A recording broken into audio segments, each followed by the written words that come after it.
Good morning. I'm Father Brian Brooks, pastor of the Church of St. Benedict, and here to offer a reflection for today. Today is July the 31st, 2020. It is on the calendar of the Catholic Church the memorial of St. Ignatius of Loyola, the founder of the Jesuits.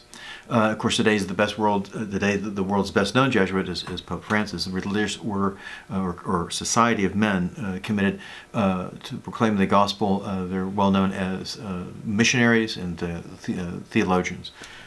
So, reflection today is going to come from Ignatius' best known writing, these spiritual exercises. And basically a little bit about the brief biography of his life.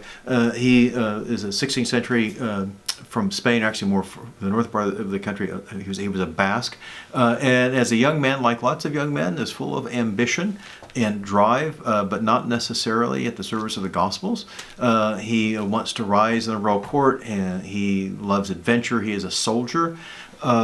And he winds up suffering a serious injury in combat and spends about 2 years in convalescence and recovering. And he'd gone from basically being before had been something of a minimal follower of Christ, but in that time as a young man and recovering from his wounds to focus on what truly is important. And his conversion experience takes place at this time, and it causes him to eventually become a priest and then to start this society committed to spreading the gospel. There were only 7 of them that he had recruited, and now there are I think about 18,000 Jesuits or more. But don't quote me on that. I got to look that up just to be specific. So the meditation today is coming from a portion of his spiritual exercises, which helping people to how to live a holy life, how to reflect upon their lives, also their emotions, their feelings relating to that particular the gospel. If you're familiar with Ignatian spirituality, a lot of it has to do with prayerful meditation reflected in the Gospels, a gospel passage, and seeing ourselves inserted into that event. And so, but his spiritual exercises begins with one quote, and I'll share another one here in a moment. He says, the principle and the foundation of why we're doing all this, of the spiritual life, and particularly the way to grow in grace. He says that man is created to praise, reverence, and serve God, our Lord, and by this means to save his soul. All other things on the face of the earth are created for man to help him fulfill the end for which he is created. From this it follows that man is to use these things to the extent that they help him obtain his end. Likewise, he must rid himself of them so far as they prevent him from attaining it. Therefore, we must make ourselves indifferent to all created things, and so as it is left to the choice of our free will and is not forbidden. Acting accordingly on our part, we should not prefer health to sickness, riches to poverty, honor to dishonor, a short life to a long one. So in all things we should desire and choose only those things which best help us to obtain the end for which we were created. And as he says, it is to praise, reverence, and serve God our Lord, and by this means to save our souls. And he goes on now, I share another part of his reflections, in which pertains really to today's gospel reading for Mass. And Jesus, Matthew's gospel, goes to his hometown of Nazareth and is basically rejected by the people for their lack of faith. And so this meditation is titled Honoring the Carpenter's Son. Ignatius talks about how, he says, love ought to manifest itself more by deeds than by words.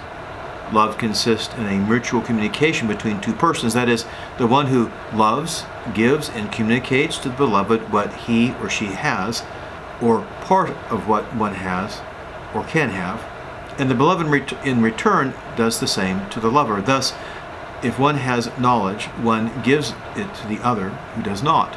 And similarly, in regards to honors or riches, each shares with the other. The first prelude, and basically, a prelude is basically part of a meditation. And so he says, the first prelude is to see myself as standing before God our Lord, and also before the angels and saints who are interceding for me. The second prelude is to ask what I desire. Here, it will be to ask for interior knowledge of all the great good I have received, in order that, stirred to profound gratitude, I may be able to love and to serve the divine majesty in all things. I will call back to my memory the gifts I have received, my creation, redemption, and other gifts particular to myself. I will ponder with deep affection how much God our Lord has done for me, and how much He has given me of what He possesses, and consequently, how much He, the same Lord, desires to give me even His very self, in accordance with His divine design. Then I will reflect on myself and consider what I, on my part, in all reason and justice, to offer and give to the divine majesty, namely all my possessions, and myself along with them. I will speak as one making an offering with deep affection and say, "Take, Lord, and receive all my liberty, my memory, my understanding, and all my will, all that I have and possess. You, Lord, have given all that to me. I now give it back to you, O Lord. All of it is yours. Dispose of it according to your will. Give me love of yourself along with your grace, for that is enough for me." That is enough for me. What God gives to us of divine mercy and grace. And we should look at everything that we have in our lives, not just our material possessions, but our attitudes, our take on politics, and especially what's going on in the pandemic.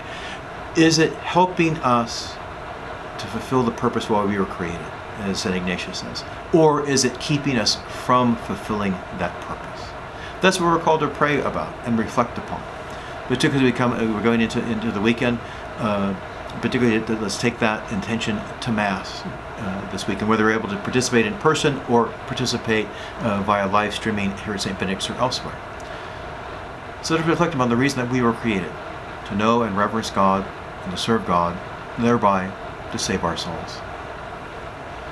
So God bless you all and keep you safe.